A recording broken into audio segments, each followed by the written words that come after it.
The mature love comes from a place of independence, which is not a fictitious imagination. It's not like you just say an affirmation. I don't have any friends. I feel desperately lonely. I can't trust anyone because they hurt me here and here and here. And then you just say, I'm an abundant person filled with love and abundance. I have lots of friends. I don't need anyone. No, no, no, no.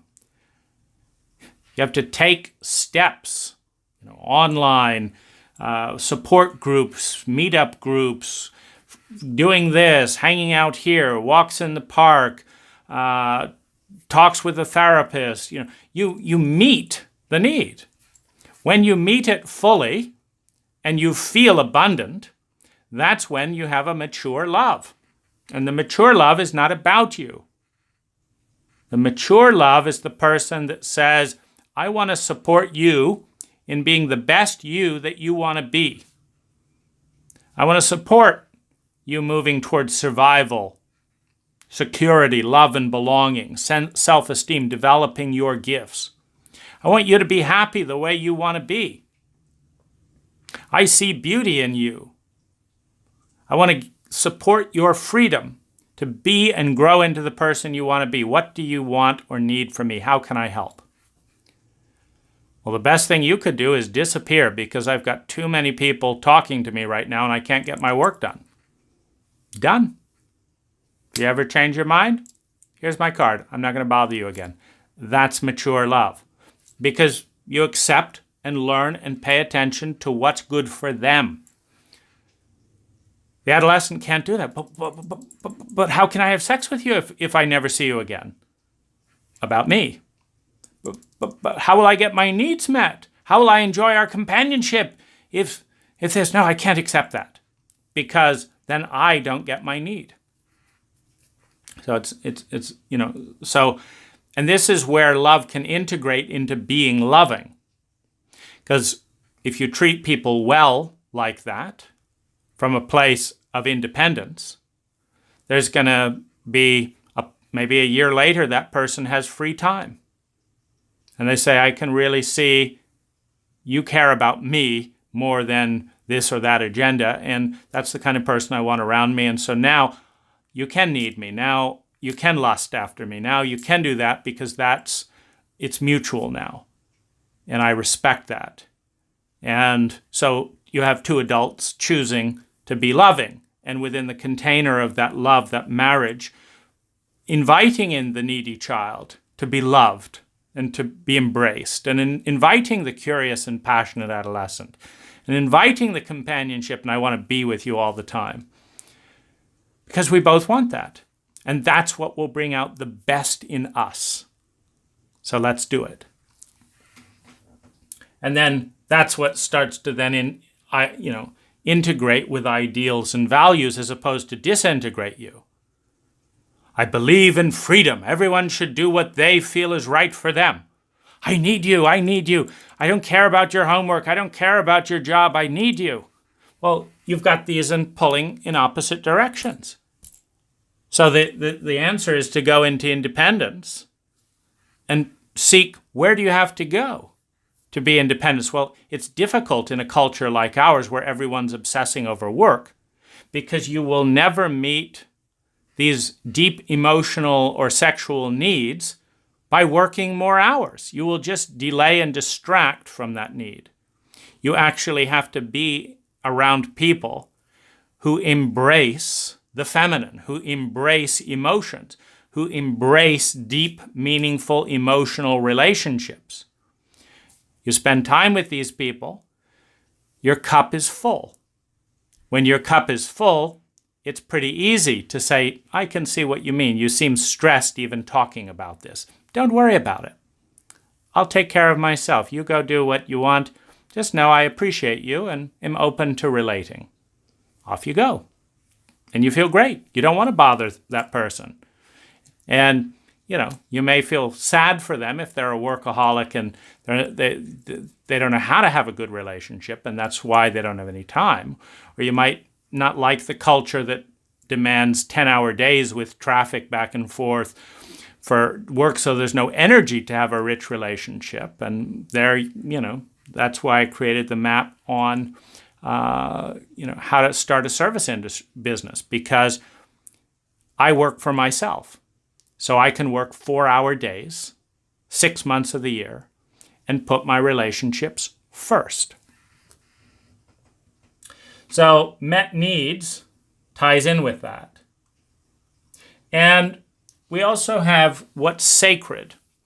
Now, here we have the typical material split, where remember that actions are what people pray with. They pray with their dollars and they pray with their time. If you're watching TV rather than meditating, it's because TV is more valuable to you than meditating. Pure and simple.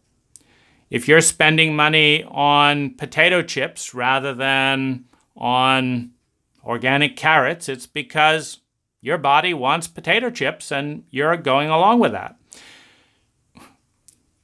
If you buy an alarm system for the house and don't have any money to donate towards a local homeless campaign or whatever, you're more worried about someone stealing from you than you are worried about people being homeless, which of course at some point becomes a little bit odd, because if you're homeless, you're more, and nobody's responding, you're going to need to steal more. And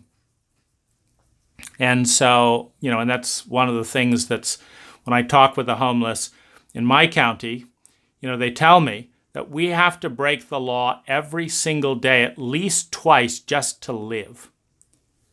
We don't want to have to be at odds with the law to survive. If they were 500 years ago in a Native American community, none of them would be homeless. There's plenty of land to stick up a teepee. There's just not plenty of land and plenty of money to stick up $600,000 homes. But the teepees that were legal 500 years ago are illegal today, as are tents, as are shipping containers, as are all the things they could afford. So they are being turned by our government's, our money and taxation, into criminals. It's not fun. The sacred is kind of the esoteric, like, I'm supposed to sit in a lotus position. And that's what being spiritual is. And I'm supposed to think happy thoughts. And I'm supposed to do this. I don't want to do any of that. I want to go and watch Weeds on Netflix in a binge watch and drink a few beers. Well, that's the prayer, the action, and the money. The thought is, this isn't spiritual, what I'm doing. That's spiritual, but I don't like it. It's like, I don't like crystals, and I don't want people saying this, and I don't want this, and I don't want to sit in an uncomfortable position. I don't want to wake up early. I want to lay in bed until the very last minute and rush off to work with a coffee. And I don't want to do this. And so there's this split. This is what spiritual is, and this is what I do. Well, it's actually all spiritual.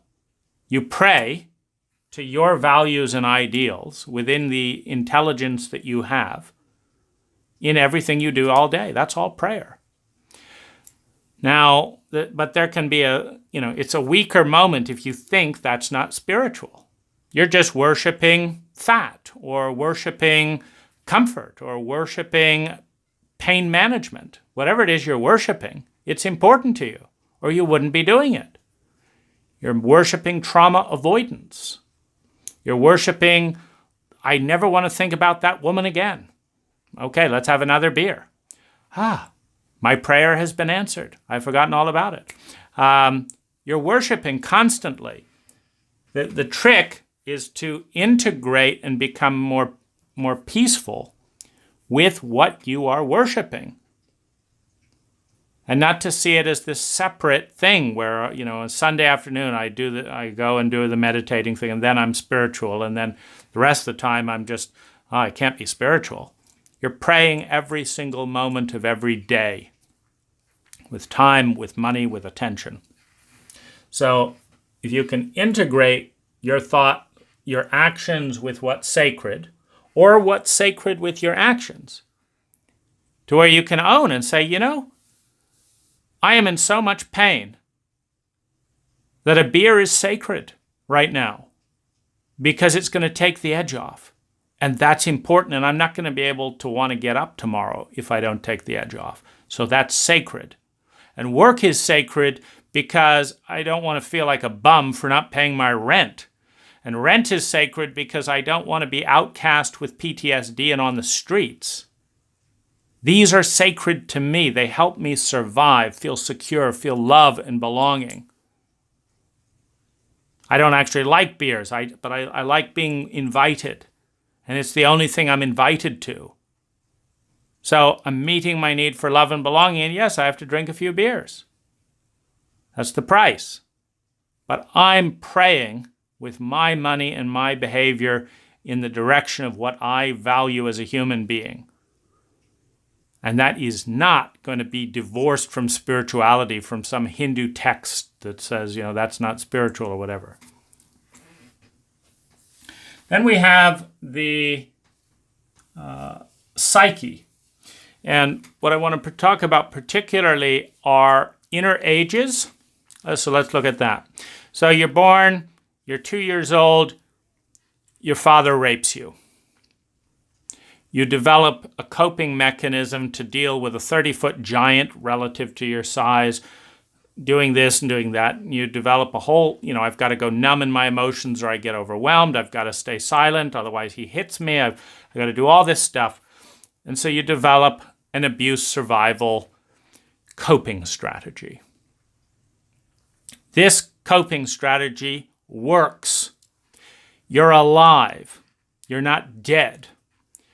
But then at age 18, you leave the situation, and the very thing that kept you alive at age 2 is now killing you at age 25 because you can't trust men. You can't tell the difference between a sexual predator and someone that cares about you. You don't know what love is in an emotionally illiterate culture. You don't know what trauma is. You don't know what to do. You can't talk about this without being shamed in a psychologically illiterate culture. So you're stuck between what seems like a new coping strategy and it's schizophrenic. You've got the 2-year-old that wants to do this every time you see a guy, and you got the 24-year-old that wants to do the exact opposite. And they're not talking to each other. This is called disintegrated ages. It's horrific, because we are a very disintegrated culture. You don't get to deal with this without getting to know the different ages. Well, where do you do that in a culture that doesn't pray to the psyche? Where's the 3 hours a day for emotional literacy and attunement? We don't have it in our culture. So you actually have to disintegrate with the culture in order to integrate with yourself. That's one of the symptoms of an unhealthy culture. If you have to separate from the culture to find yourself, you're in a very unhealthy culture. If being part of the culture integrates who you are, meaning that all of you is welcome, understood, and comes to life in a healthier way in the culture than on your own, you're in a very healthy culture. And of course, no culture is perfect. No culture is terrible. But they're all better and worse at certain areas. We are terrible at emotions. We're terrible understanding the terrain of the psyche. Greeks, 2,000, 3,000, 4,000 years ago, there were Greek thinkers and livers who had more awareness of the psyche than we do today. They just didn't have cell phones. We're good at something else. Which is more important? Addicting on a cell phone or knowing who you are? You see, that's the challenge with the goal. Our goal is faster, smarter, cooler, and we're doing it. It's just, is that the right goal relative to our well-being and our integration as a human being with a heart, with a mind, with a spirit, with a soul, with a body, with needs? Is the latest iPad generation going to cut it? Well, just get to know yourself and see which parts are hungry, which parts are fed. So you have the ages. Now, as I say, the more trauma, or sometimes it's the other way. Sometimes you have an incredibly trusting and healthy child, and then it hits puberty, or it hits, and your 15-year-old is just having a fit. Your 18-year-old wants to kill herself, and all for good reason. Well, what do? So this is a really big process of integration and disintegration. And the process is one of talking between them two. And there's a therapeutic technology called chairs. There's also a therapeutic technology called constellation therapy, where you have different people play roles in the family system. It's very valuable because what you need to do, particularly when there are big splits, you need to understand trauma and bring the split-off parts back so that they're online. Because when there's too much trauma, it's like blowing a circuit, and there's no connection. So whatever you do in this world doesn't affect the wound. It's kind of like there were 5 children who arrived at the hospital, and one of them was in so much pain, they threw them into a silence room and closed the door. Then they attend to the others that aren't hurt that bad because they're not so overwhelming. Well, if 5, 10, 20 years later you open that door again, that person isn't miraculously healed and healthy. They're probably a bit crazy from isolation. They're terribly lonely. They're terrified of being put back into the unconscious again. They're terrified of being shamed and blamed and attacked again. And then because you've been numb to them, you've probably hurt them, but didn't know you hurt them because you couldn't hear their response because you cut them off. Well, you have to bring that circle back together again and start listening to them talking about all the ways they hate each other. Why are you always pursuing us towards sex? I hate sex. I want nothing to do with it. It disgusts me. It overwhelms me. And you're always seducing people. Well, why are you always running away from sex? And da-da-da. Don't you know I need to have sex to Well, no, it felt terrible when Dad did that. Well, nobody loves me if I don't do this. And, you've got to talk. And you've got to understand that they all have good reasons for doing what they're doing. They're all intelligent in their environment. But it's a heck of a time to get integrated on one relationship and one decision when one thinks sex is going to kill them and the other one thinks sex is going to lead to abandonment and death because they don't know how to make money in an education system that doesn't teach a goddamn thing about money, but ranks people based on money and throws you out in the street if you don't have any. You don't need to know algebra. You need to know sales. You don't need to know doctored versions of of how heroic we are in our history. You need to know cash flow management and reserves and investments in a cult like ours, where you're out in the street without any money. And so how do you bring these two together? Well, that could give rise to a third persona. It's like, okay, I'll be the money investing persona, or I'll develop that in this age. Now, can we both agree? Can we all agree? I'll develop money technology. I'll keep us safe from money. We're not going to have sex because we're scared. We're not going to have sex too fast. That's not good for you. We're going to have sex with someone who knows how to care and understand this terrain, which means I've got to understand the terrain. So other persona in this age, we're going to start studying sexual abuse and what are the feelings and this and that and the other. How's that? Do we integrate around that? Is everyone on board with that? No, I'm still scared. We're not going to be able to make any money. We've never been able to take care of ourselves. Okay. I'll tell you what. Give me a year. I'm going to work my ass off to learn how to make money. If I don't know how to do that and there's no hope of that, a year from now, fine, you can prostitute yourself again and find another rich guy to live off of. But it's not good for her. It's not good for any of us. So let's try and figure this out for us. Can we converge around a single strategy that every one of us feels is a good compromise inside? That's an integrated and strong decision. Men get furious around that kind of dynamic. They're emotionally illiterate, trauma illiterate, sexual abuse illiterate. And then some woman's throwing themselves at them until they've got some security and then hates them. It's like, what do I do here? And then their uninformed guy friends try and figure that out, and it's a nightmare. There's no integration. Because the culture isn't integrated, because these things are taboo to talk about. How convenient for the culture. How horrific for the children. How horrific for you and I having to live through this level of insanity. So you've got ages. But you've also got personas at each of the ages. You see, in your family, maybe your pleaser persona. That's a very key persona in every child. It's also key in romantic relationship. You got to have some effort to please your partner.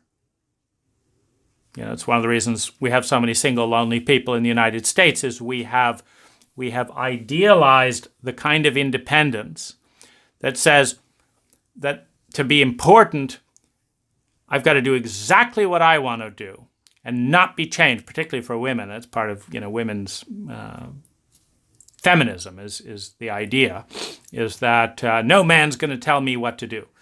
And yet every relationship has to be more valuable than no relationship for both people. It takes two to say yes, one to say no. So that's, and then there's these remnant kind of dynamics where it's like, nobody's going to tell me what to do. I'm not going to cook your favorite food. I'm not going to do this. I'm an important woman, but you're going to pay for it. Well, one may say no to that one. And then it doesn't matter that the other one wants it, or, you've got to have an exchange of energy in some way that both people consider more valuable than not. So maybe you have a relationship as a child where your anger, your warrior, is beaten to a pulp every time it expresses itself. But your nice pleaser is given ice cream cones and bribes and whatever it is. So you're not integrated in your pleaser, your warrior. Someone comes over and wants to rape you, you want to please them to live. You don't want to fight them because that'll obliterate you. The warrior comes up and says, we've been beaten every single time we've tried to take a stand for you. So let's pretend we want it. Let's pretend it's fun. We'll smile, we'll try and be entertaining, and maybe if we both agree not to call it rape, then they won't hurt me. And I'll be popular. Okay. That's the consensus. But it's a consensus based on a broken warrior. The warrior was never allowed the honor to develop. And so, again, a dissociation. I'll leave my body. I'll put on a performance because I don't know how to do anything else. Because I was born in an unintegrated family in which any sign of aggression was viewed as the enemy. And as a 2-year-old, as a 5-year-old, as a 10-year-old, I was viewed as the scary enemy anytime I raised the slightest bit of anger. And then I went to New Age circles and said, how I should be positive and not be angry. And I became a Buddhist because that felt very comfortable and reenacted the childhood abuse of no anger and the whole thing is just to stop from feeling helpless, to stop attempting to defend any boundary and having it knocked over before I can even get my mouth open and figure out what it is. And my body shakes so much, I feel like I'm going to die. I feel terrified. And I don't know what to do with that, and I don't know who to talk to about that kind of terror. Some passive sociopathic therapist sitting back there and taking notes when I'm in shaking and I need to be held. I don't want it. So I just pretend I'm above all that, or I don't need relationship, or whatever it is. And so the personas, the different archetypal energies, the one that's streetwise and practical, the ones that's idealistic, the fool, the innocent one, the warrior, the lover, the courteous one, the teacher, the way-shower. You have these tarot personas. There's a part of the soul that reflects each of these qualities in a healthy human being. In an unhealthy environment, we don't have healthy human beings. We have kind of black and white versions of this is good and everything else is bad. Well, this is very difficult to integrate because sometimes you need to be clever like a fox to keep yourself alive. Sometimes you need to fight to create peace. Otherwise, you're going to enable a bullying dynamic. Sometimes you need the humility to forgive and say, no more fighting. It's not going to help anything. I'm letting go and I'm ceding the field. Every single face in the psyche is honorable and has a purpose in some environment. But the trouble comes when we're traumatized and broken. It's like the gears are turning nicely, and then there are 3 teeth missing off the gear, and we get into that, and it's this void of dissociation. And the warrior or this or that part is needed, and it's nowhere to be found. It's horrific. It's painful. And so we can't integrate it because it's not there. It has to be resurrected. Has to be gone. You have to go back to that point where it was killed off by facial expressions, by violence, by neglect, by lies, by shame, by pleading. You have grown parents who are really emotionally 5 years old pleading with another 5-year-old. Please don't make me say this. Don't do this. It'll hurt your father. It'll do this. Don't do this. Pleading. And so you gave up your warrior to help another baby avoid being an adult because they didn't know how to do that any more than you did, because they were also part of the emotionally, culturally, traumatically illiterate culture. You need to own the full circle. You need to own the full circle. Oh, I could never be violent. Okay, you're in trauma. You're dissociated. You've disintegrated from your healthy aggression. Oh, there's no healthy aggression. You're embodying your abuser. Thanks for telling me. You're now your biggest abuser, embodying the template of your abuser towards your own healthy warrior. And you think it's noble because you don't have the courage to understand how terrifying it is to go back into those body memories. So you're playing superiority like, oh, I'm above all that. Put it to the test. Engage your body. Face off with an animal that can kill you. And either be loyal to your abuser and commit suicide doing nothing, or encounter the full domain of the psyche and the full domain of the brain. We have a fight, flight, freeze reptilian brain that is 200 million years old. It's designed to keep dinosaurs and crocodiles alive, and it did it. We've got it in our blood. If you want to transcend that, you create a safe, nurturing environment where you don't have to become a reptile to live. You don't dissociate and pretend it's nice to be robbed and raped and manipulated and bullied around. So you have to accept and own. So what are the fruits? People have spent lifetimes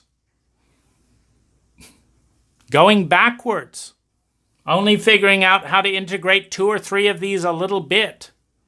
Doing this and then forgetting this other one. And then forgetting this one. It takes work. We have very unintegrated people. In part, we don't even set aside an hour a day to integrate things. Like, how can we integrate? Journaling is one way. This is what happened. This is what I felt about what happened. This is how old I was emotionally when this happened. This is my thought about what's happened, and here's what I'm going to do about it. Next, then this thing happened. This is what I felt about what happened, how old I felt when this happened. This is what I thought about what happened. This is what I think would be a good thing to do about what happened, and this is what I'm going to do tomorrow because of it. Next. Oh my gosh, that's going to take time. Important Nintendo time, important porn time, important time. I've got episodic binging to do on Netflix. So, what do you pray to? Addictive pain management or becoming more of an adult? So, it's hard. It's never over. Tomorrow something else is going to happen, and you're going to have to integrate that. My 2-year-old hates that. My 5-year-old loves it. My 14-year-old is overwhelmed, doesn't have a clue. My 18-year-old is terrified. My 24-year-old is bored with that. My 50-year-old, I don't even want to think about all this. I don't know what to do with them because I'm an adolescent and I just want to do an easy, quick fix. Nobody taught me how to be an adult and manage all these things. Integrity equals power. When you take all this and unify it into one that's strong, you have the ability to influence your own life and destiny in amazing ways. Power equals freedom. If you can't move yourself clearly and with your own volition, you don't have any freedom. You have the freedom to beg other people who have integrity to do what you refuse to do. Power and freedom and integrity creates momentum. The more integration and integrity you have, the less someone else can knock you off. And if you think about it, a sphere is perfectly weighted. And because it's so balanced, meaning in other ways you could say it's completely disintegrated, you just have to tap a sphere and it'll roll whichever direction you want. It could be, the sphere could weigh a ton, and you can move it with a few pounds of pressure if it's on a perfectly smooth surface. Because it's a ton, but it's evenly distributed. So it'll roll wherever you want to go. If you're evenly broken up and divided, people can just say, why don't you do that? And you'll move that way until the next person says, no, that's a bad idea, and then you'll move the other way, and you'll feel helpless. So power and integrity leads to momentum, your momentum, in the direction you are in. You have integrity. And that leads to impact, more intense impact, positive or negative, which means you've got to have responsibility. Because if you're moving forward at 200 pounds per square inch at a fair good clip, you've got to be aware that you can hurt people. So you've got to say, up, I'm on the way, move out the way, I'm coming through here. Is this a good time for this amount of velocity to come through here, or do I need to create more of a buffer? I'm moving through here. You have to create more responsibility. Otherwise, your intensity and integrity starts ramrodding and creating all kinds of havoc in other people's lives. Well, I'm on a mission. Yeah, but we didn't want our lives ruined by your mission. It's like you have to take responsibility for that impact. Which means you got to think. You got to open your mind and start engaging responsibly with your world, which means you need working maps, which is one of the reasons I'm creating this series. Integrity leads to trust. So-and-so said they are going to do that. Yeah, but they never do what they say. Okay, we're not going to trust what they say. Integrity leads to trust. Integrity leads to consistency. Consistency leads to trust. When you have more integrity inside, you have more peace. Integrity leads to peace. If you integrate all the warring factions within, you have peace. Now, you also have the technology to export that peace. Because here's the joke. You and I can't integrate in our current states all of this within ourselves. We don't know how to respond to a 2-year-old screaming when they're screaming inside. And at the same time, look cool at the dinner table. And at the same time, make sure our kids are doing their homework and all. We don't know how to do it. Well, neither does the rest of the world. We're dealing with a threshold of consciousness. Einstein says that the quality of consciousness that gives rise to a problem, i.e. endless wars and suffering and famine, is not the consciousness level that can solve the problem. We need a new technology and a new level of consciousness to solve the problems of our old technology and old levels of consciousness, domination and bullying and and all that. And you can't teach it to anyone else if you can't do it on inside. And if a world leader can't do it on the inside, they certainly can't do it on the outside. They're no different than you and I. They've got whatever they've got. They export whatever, if they bully and intimidate and lie to their inner child or whatever it is to manipulate and do this and that and the other, they'll do that on a world stage. Bully and lie and do this and that and the other. Keep secrets. It's one of the biggest dynamics of global power structure, secrets. It's called discretion. It's just we don't know how to deal with all these things out in the open, so we hide them. It's the same dynamic we do in our own. I don't know what to do if I admit what a jerk this person is or that. I don't know what to do. He's my boss. What am I going to do? I know. We'll pretend he's a nice person. We'll just take that part that sees clearly that he's not, and we'll shove them down and say, don't you talk about the boss like that. He makes us have a living. We're going to smile because that's what I know how to do and keep alive. Okay, so that's what we do. Integrity leads to peace inside, which leads to peace outside. All memes are viral. You start emanating and creating more of that peace on the inside, it begins to go on the outside. And it is not the kind of peace that goes by sacrificing the warrior. It's the kind of peace where the warrior says, my job is to defend this boundary because this boundary is sacred. And the other part says, yeah, but I don't want a war. And the warrior says, I'm going to defend this boundary. So what's the answer? Okay, we're going to create a reality together where that boundary does not have to be defended with violence. We're going to teach other people how to respect that boundary. We'll use violence if need be, but let's train people that there's a better, more efficient way. Because if they understand they're going to get beaten up or killed when they cross this boundary, they're going to stop crossing the boundary. But if they stop violating boundaries, then there's no need for killing and beating up. The warrior moves to a level of respect without needing violence, which takes both sides. You have a boundary violator, the violence is necessary.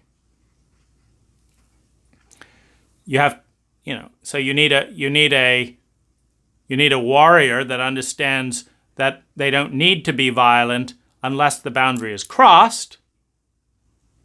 And you have someone else who understands that in part because they'd be killed, it's not worth crossing the boundary. And then you have a healthy dynamic if the boundary is doing a good job, because that's another thing to have integrity. What do you have integrity with? If your integrity is to keeping your abuser secret, well, you're going to attack anyone who tries to get to know you under the mistaken assumption that that's keeping you alive in the present because it kept you alive in the past. Well, now the warrior is defending a boundary that's stopping you from being loved. Well, that's where integration is needed. You need to tell the warrior, we're in the present. Oh, what's that? Well, we're no longer 4 years old. Oh, you needed to do this then, but not now. Oh, can you tell the difference? Now you're 4 years old. No, I feel 4 years old all the time. Ah, I see. Well, you feel 4 years old because I haven't done my trauma work. Okay, well, are you going to do it? And so, and this is not easy. It's hard. But it's easier to be integrated and independent and trusted and free and powerful and beautiful and truer and moving towards goodness. It's easier than it is to kill oneself off in quiet desperation to manage the pain of being literally split limb from limb at a psychic level, in constant torment and confusion and horror, with no hope of ever integrating any of it, because we're in a cult where you can't even talk about it. Now, with integrity, with power, with freedom comes accomplishment. With accomplishment comes social ranking.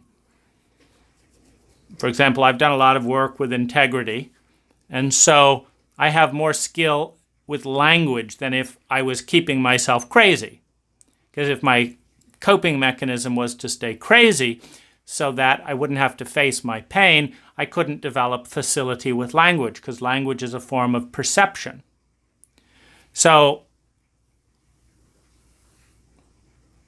I have people telling me that they learn more about themselves talking with me for an hour than they have in 10 years of therapy.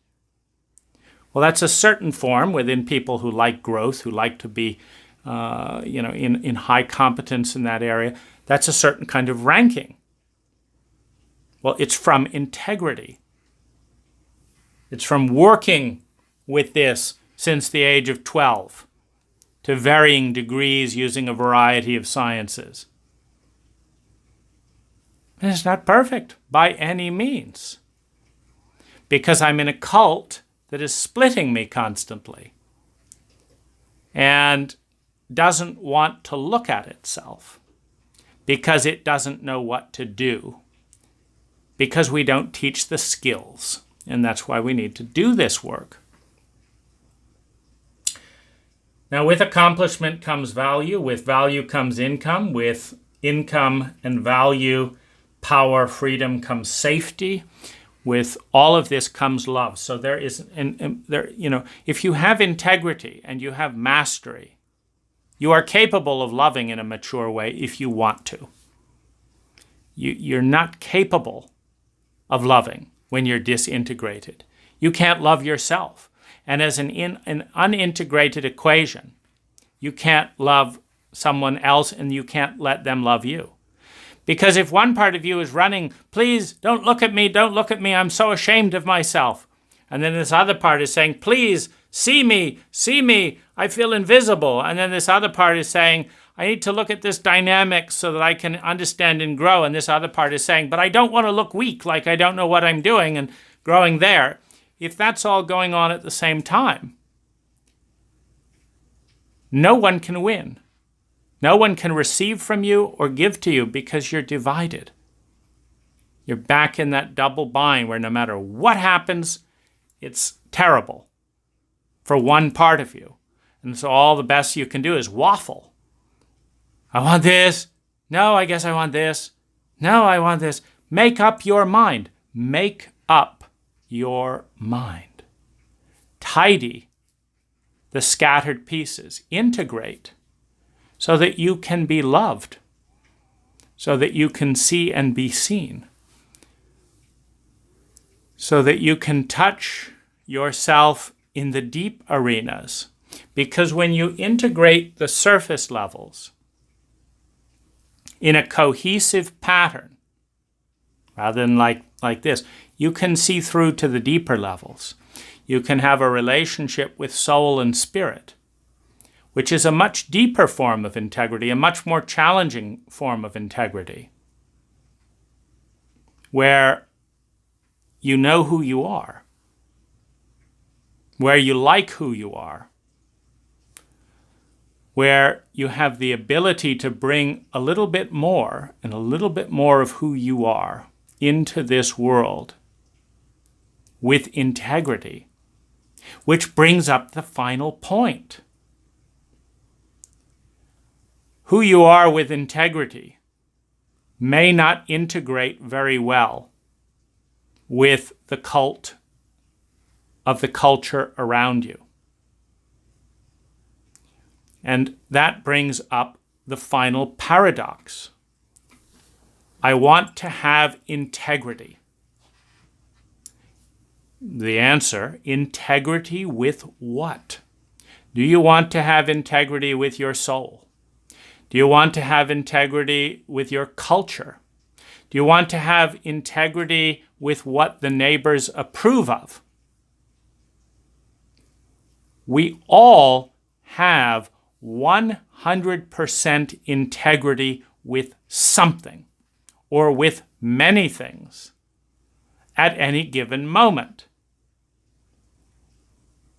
The question is, are those things moving towards balance, towards well-being in the intelligence equation of intelligence equals the efficiency with which energy, time, money, natural resources, are transformed into sustainable human well-being? Are they moving in that direction? Socrates was put to death in his Greek city for integrating with what he believed in. Jordan Peterson was pilloried and gunned at in social media with the goal of knocking him down for standing up for what he believed in.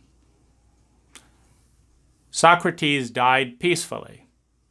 Jordan Peterson has made a career for himself and found a niche that was not guaranteed.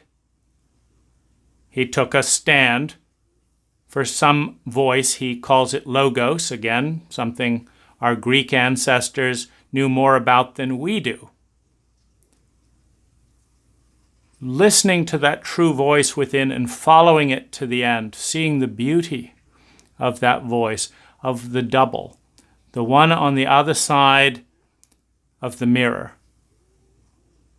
untrammeled and unfettered by the ripples of trauma and culture, that waits with a hand to take ours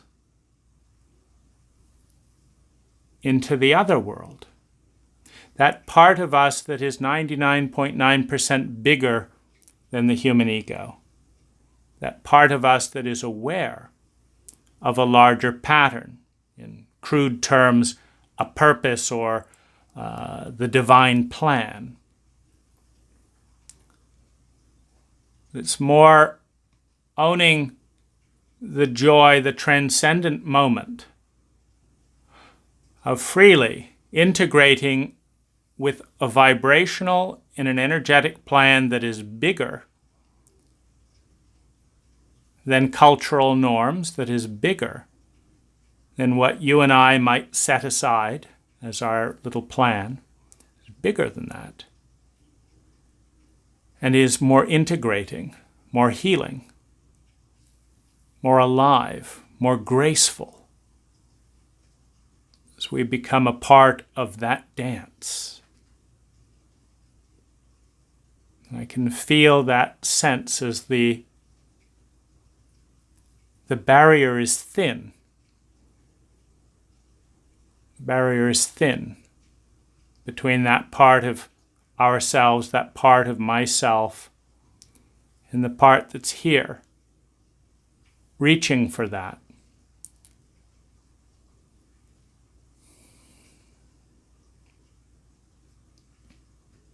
That energy is sacred because of its beauty, its truth, its grace, its goodness.